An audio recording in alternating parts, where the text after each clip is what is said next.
chose this studio while I was preparing an exhibition at the Swiss Institute in New York, and I needed a lot of space, and I didn't have a lot of time to find it.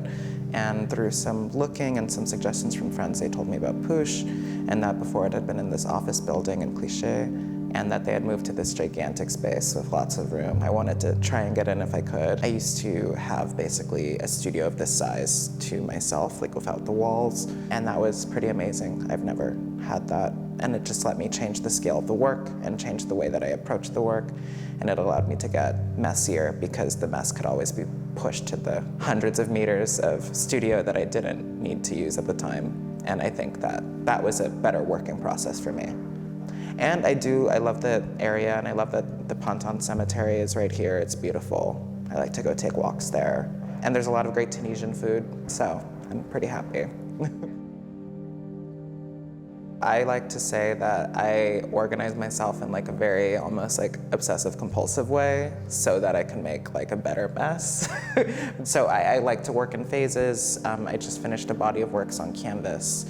I really wanted to wait to get the canvas out of here. That means to get it dry before I started these works on wood that are around me, just because I sometimes like to be able to mix in different working processes and materials, but when there's a bit of a time crunch, then I need to kind of just have them separate so that I could kind of attack them in different ways. So I'm waiting until basically all of these paintings on wood are done before I can kind of focus on the sculpture in here.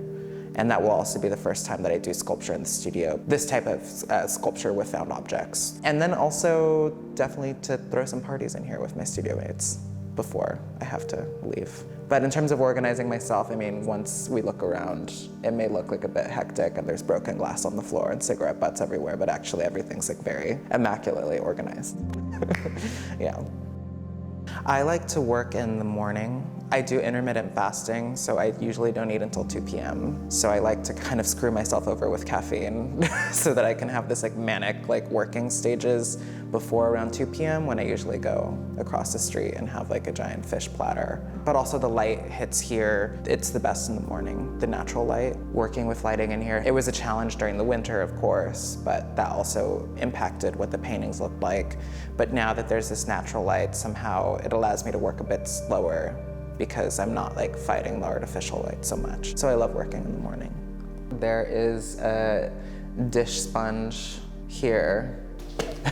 This has been very helpful to get rid of excess paint on the canvases, but also actually the canvases are tools themselves.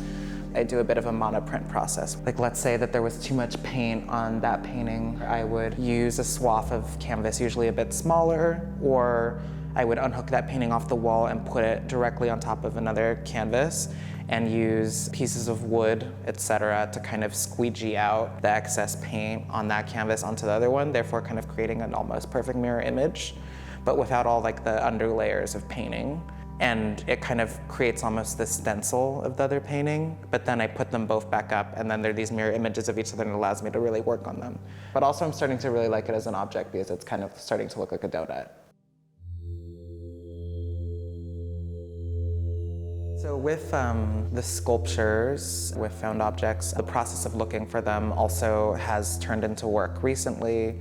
So even looking for the objects and making kind of assemblages on the street and then capturing them through photos for them to just, you know, the sculptures to just disappear because obviously somebody's just gonna get rid of them. That working process is very important. Otherwise, I do some writing outside of the studio. Sometimes I do drawings at home. The studio for me has mostly been a point of which I can make painting, because I mostly work on site. I just like to get very organized in terms of even how I lay out my palette for the paintings, how I clean the brushes at the end of the day.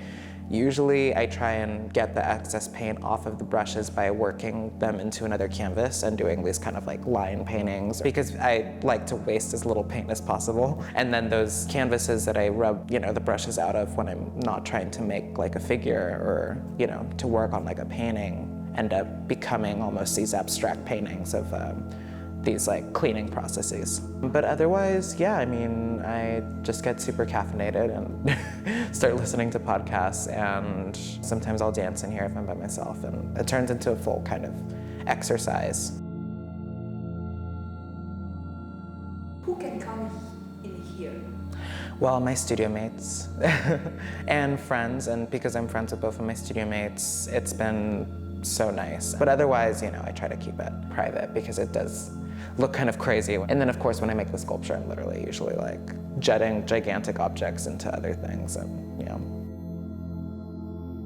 I love Gore Verbinski's The Ring, which is from the early 2000s. The show right now that I did at the Swiss Institute called Hall was very much and also semi-inspired by this, in which all the photos that were taken of me involved my hair being like kind of front and center in my face. In this movie, the very iconic feature of Samara, the ghost slash monster from the film, is that her hair is always kind of covering her face, and that's almost the most scary part about her. Actually, it's the only movie from my childhood that gave me night terrors.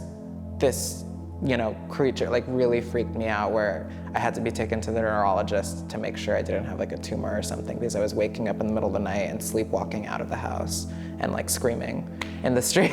But now it's my favorite movie. But basically that came out because a lot of these photos involved my face being like covered with my long hair, and then also me leaving like traces of hair on like different archival documents in these pieces that I made that involved basically all my journals from college being ripped apart and displayed for everyone, which I guess that is very much a direct thinking about Kelly and his kind of trying to splay out of like his memories of these like high school moments. But I was like dissecting, you know, like my college notes and drawings and little notes to myself with this like kind of massive hair. It was just kind of like combing it over these things before they put the plexiglass over these cases. So I like to think of them as saved like objects from like a dance performance even, or something like that. But for me, in starting to work with them, there's free material everywhere. I'm obsessed with that. I like building up a palette for myself of objects, which usually involves me collecting tons of them and laying them either checkerboard style in a room or all around a room, and then being able to make these compositions in the space that to me almost feels like painting in some way. When I put things together and have many things that are put together in the way that I do in a room, this color palette that also comes out and allows me to create one or multiple impressions in a room that are also, you know, beautiful.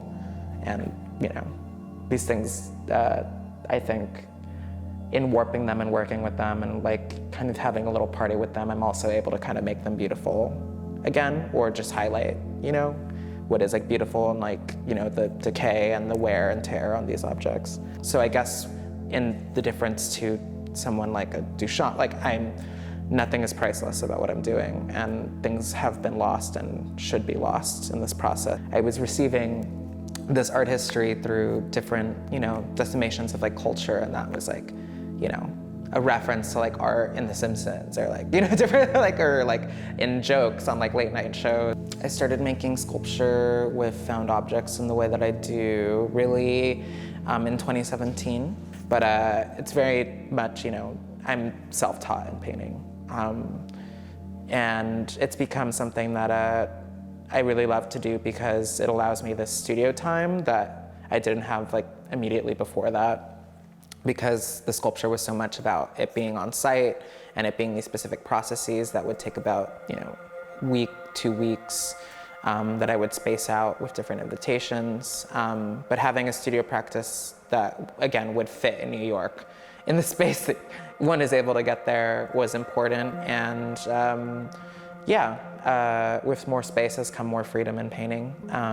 But now I'd say I'm almost as confident in the painting as I am in the sculpture. And that's, you know, gonna also probably change in 10 years when there's maybe like other practices in the mix. Like, well, initially there were images that I took in college, mostly of myself, of friends, of like people that I had like one night stands with, like while we were both like in the moment. I would be like, could I kind of take like a blurry photo? Because I was thinking about in the sense of like these mood photos that were really really proliferated through like Tumblr and Instagram, of like, you these very like moody, like I don't have a camera like proper, but I can take this like you know, for me it was like, you know, these very like kind of aesthetic moments that were happening and that involved the connection between one or more people. And my studio mate at the time basically said, well, you know, I could tell that you're struggling with these. Maybe you should work on something that you could kind of focus on. And that became these photos that I just looked through my photo bank and found a few things. I found like pictures of trees that I'd taken at one point, and then these images of one or more people.